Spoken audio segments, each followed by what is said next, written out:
how many milligrams of protein would you recommend women get per day? I use 1 gram per pound of ideal body weight or lean body mass, if you happen to know it. That is a little on the high side if you look at some of the RDA recommendations, but it is in line with some really good data that's been published on aging, helping with prevention of falls, on bone health, on lots of things. So I prefer, especially in patients who have been sick and are in a catabolic state where their body is sort of breaking down muscle, and especially maybe not even eating correctly, I recommend 1 gram per pound. So that looks like if you're 120 pounds, that's going to be about 120 grams of protein, which is hard to get, especially if your diet is limited. So you might not be able to get there, but you do your best to try to figure out sources of protein. Are protein-based supplements available for those of us who don't eat a lot of meat? And there are, and it really depends. Some people will need to use things like essential amino acids.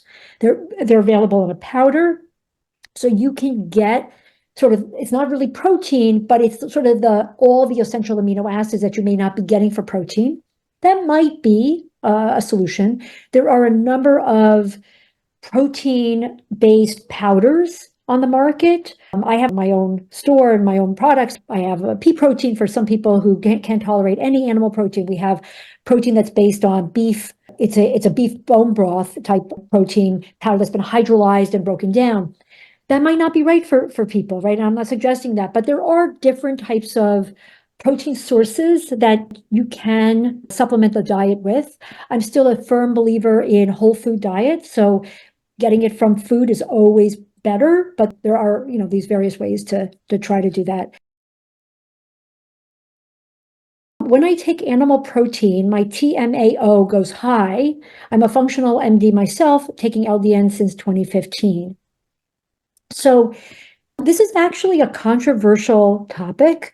TMAO is trimethylamine N-oxide, which we know can be derived. It's actually formed by bacteria in the gut that sort of converts it to TMAO.